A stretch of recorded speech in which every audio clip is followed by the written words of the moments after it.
Olá pessoal, bem, graças a Deus estamos mais aqui em uma quinta com Deus, né?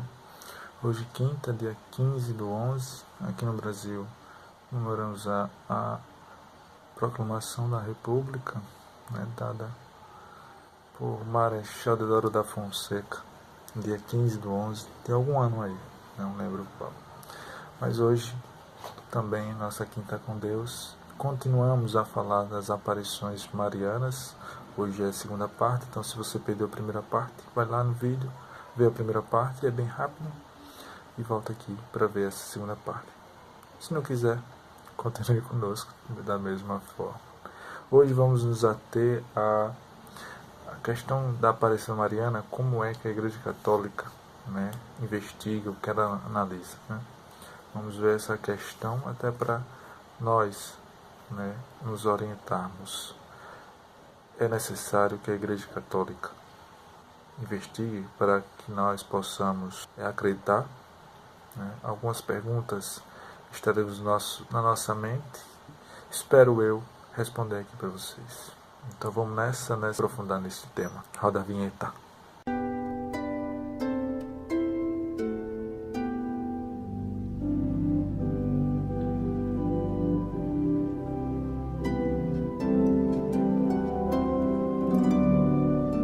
Então vamos falar um pouco mais sobre as aparições marianas. O que vamos nos ater, como já foi dito, a parte da investigação, como se dá o processo. Primeiro eu quero falar que sim, devemos confiar na Igreja Católica Apostólica Romana sobre as questões das aparições, porque é necessária uma grande investigação. Não é de qualquer forma que alguém vai falar que veio Nossa Senhora que devemos acreditar, né?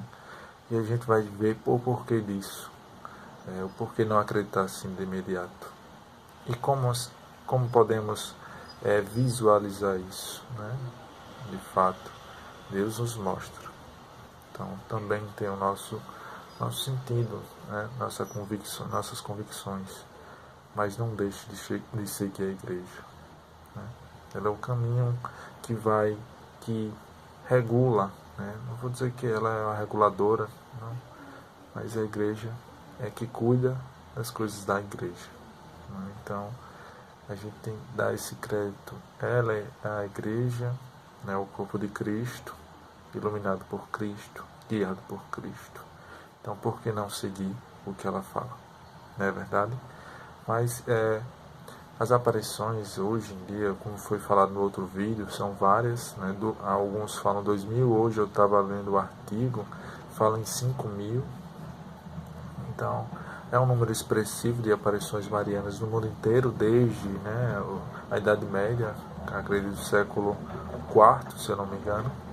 E muitas dessas aparições, inclusive hoje, né, tem muitas delas que ficam à margem da oficialidade católica, né, não sendo jamais considerada verídica, né, e nem recebendo o reconhecimento oficial. Há várias delas, né.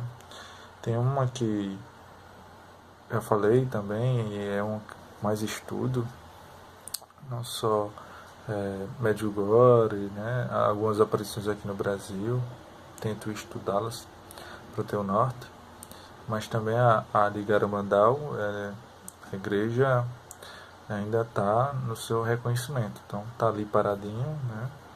De fato é necessário alguns selar, por exemplo, né?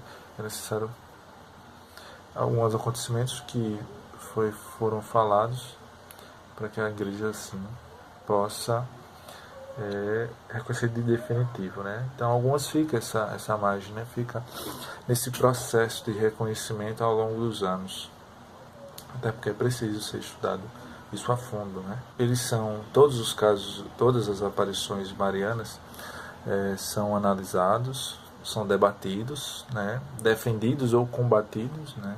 Alguns defendem, outros, né, repudiam. Mas tudo isso é necessário para ser reconhecido, né? Claro que existe algo em torno disso, né? Há umas mensagens, Lourdes, Fátima, então tem algo, né, que durante os anos, a parte teológica, né, até os fiéis mesmos, eles visualizam. Você vê Fátima, 100 anos, quantas coisas aconteceram, né, que foi do desenrolar, né, da aparição.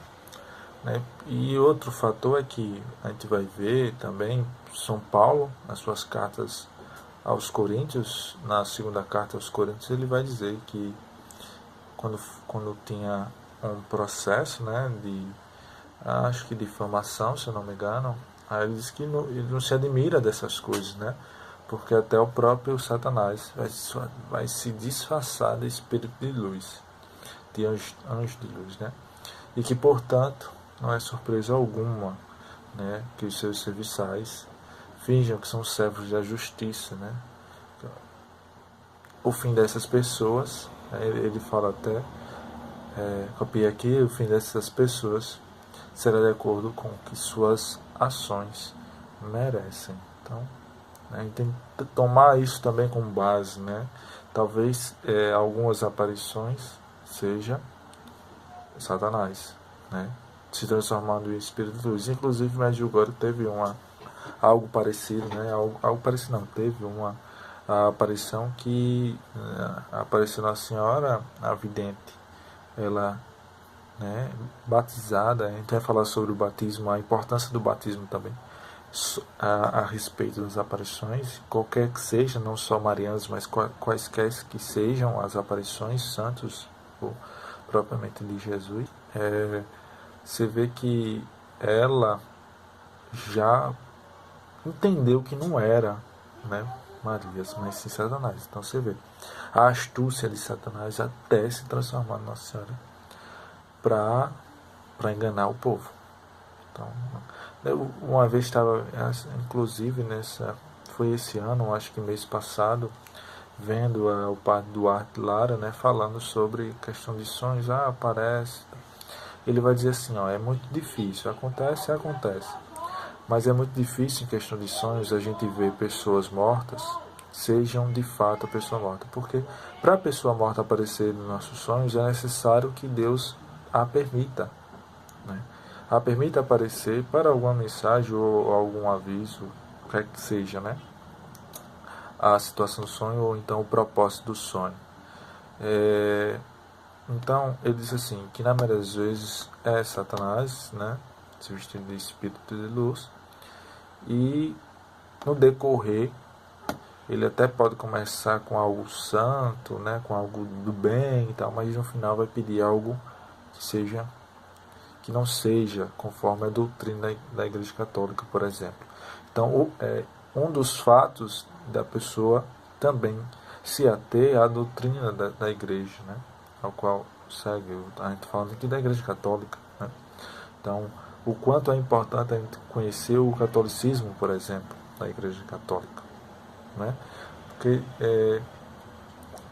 o que destaca também, outro fator, é que não existe um posicionamento único e homogêneo às aparições marianas. Pelo contrário, cada caso é um caso, né? Então, mesmo que pareçam mais consensuais, como é Lourdes e Fátima, né? Isso tem um artigo, né? Vou deixar na descrição o link do artigo que eu li. Então, casos consensuais que, assim, particularmente acredito piamente em Lourdes e Fátima, né? Mas ainda há discussões sobre a veracidade, né? Mas é como eu falei, a gente tem o batismo e a gente vai entender porque a importância do batismo, né? Já seguindo o catolicismo, né? Os números 1213 a 1216 e 1276 a 1278, né, vai nos dizer que o batismo é o caminho, olha só, o batismo é o caminho do reino da morte para a vida. A porta da igreja é o começo de uma comunhão duradoura com Deus, né? O batismo é uma aliança com Deus, uma aliança eterna.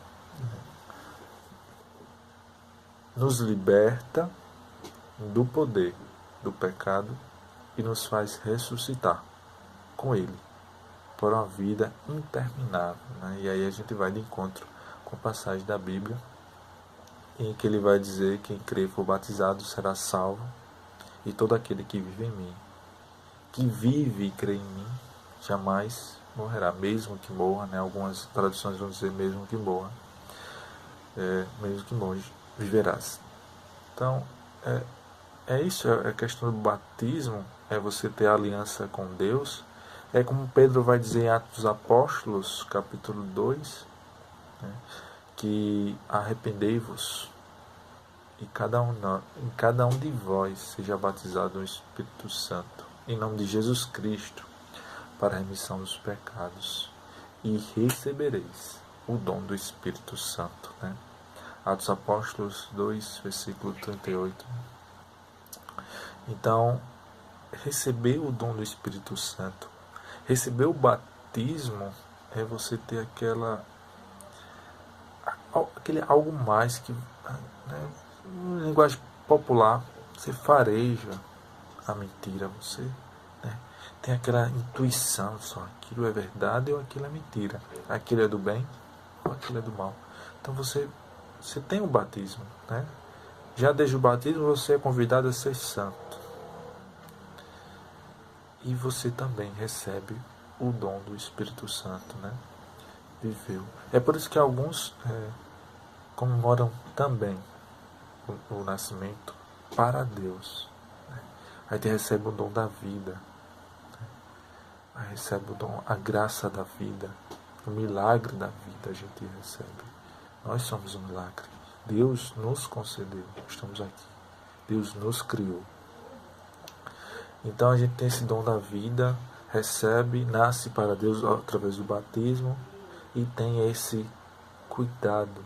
Né? O batismo faz isso, hein? Tem aquele cuidado, tem aquele discernimento, que Deus nos dê discernimento para saber o que realmente é bem, o que realmente é mal. Então isso tem a importância do batismo para a aparição, para as aparições, quaisquer que sejam, marianas ou não, quaisquer que sejam, a gente vai ter esse sentido, né, de saber, porque tem algumas pessoas, eu por exemplo já fui, eu não vou dizer qual a aparição mariana, mas eu fui para uma mariana e eu não senti nada. Agora eu me pergunto às vezes, será que eu estava cego espiritualmente, né, ou de fato não tem essa veracidade? Então são essas coisas que acontecem que a gente toma para si e acredita ou não, né? Mas que a igreja tem um papel fundamental e importantíssimo a respeito dessas aparições. Falando mais do reconhecimento, para ter o reconhecimento da aparição mariana, precisa de tempo, né? Precisa de tempo para atestar, essa é a palavra que eu queria lembrar anteriormente, mas atestar a veracidade da aparição, atestar todas as mensagens, o propósito dessa aparição, o porquê, né, da aparição. Você vê que Fátima pediu para rezar, e se não rezasse, daria um sinal e começaria outra, no caso na guerra, outra pior, né? Então, você vê, tem uns sinais, né? Como eu falei antes, análise e investigação, né? Então, essas são duas importantes, né? É necessário você analisar, né, de fato, e minuciosamente, aquela coisa detalhista, né? Porque, convenhamos, é um rebanho. Se você diz uma coisa, por exemplo, um padre, um sacerdote, um presbítero, então ele tem um rebanho ali que ele guia. Deus confiou aquele rebanho para aquele sacerdote, para aquele escolhido de Deus. Então, imagina, se eu atesto e é uma mentira, se eu atesto que é verdade e é uma mentira, olha o pecado que eu estou cometendo, entende? Então, além das análises, né, tem a investigação, né, para ver o teor humano e o teor sobrenatural. Ou seja, existe um sentido teológico, existe um sentido científico que explica ou é realmente sobrenatural. Não tem explicação. É por isso que, né, assim, mais conhecidamente existe de Medjugorje, que o pessoal vai lá tirar foto enquanto está, né, aquela aparição. Então, médicos para atestar e principalmente também analisar o passado da pessoa. Eles analisam a personalidade, né, analisam a personalidade dos videntes, o conteúdo, né, das manifestações, o teor, né, e como eu falei, os propósitos, a finalidade das aparições. Então, são esses elementos, né, que a gente pode também, na nossa pequenez, na popular, no conhecimento que nós temos, pouco do conhecimento que nós temos, que possamos também atestar essas coisas, né? Tomar para si. Mas lembre-se, sempre acredite na igreja. A igreja faz isso porque tem um grande rebanho. E não é de qualquer jeito que a gente tem que tratar aquilo que Deus nos confiou. Certo, irmãos e irmãs? Então, qualquer dúvida, estou à disposição. Pode mandar um comentário, né? Mandar e-mails para a gente discutir um pouco sobre as aparições. Digo a vocês que ainda teremos outra parte, né? Para ver de fato, a gente precisa acreditar. O que você me responde? Então deixa aí o comentário. Na próxima semana, com fé em Deus, estaremos aqui falando mais uma vez das aparições de nossa mãe, nossa querida mãe, nossa grande mãe, a mãe de Jesus, a nossa mãe, que Deus nos deu, né? Nos deu na cruz, quando fala para São João, eis aí, a tua mãe. Louvado seja nosso Senhor Jesus Cristo, para sempre seja louvado. Que Deus abençoe a todos e a todas, que tenham uma santa semana, um santo final de semana, já estamos perto do final de semana, e também um santo feriado, né? Que não esquecemos os nossos compromissos com Deus em nenhum momento, porque não esquece de nós, nos ama até o fim. Que Deus te abençoe e até a próxima, com fé em Deus.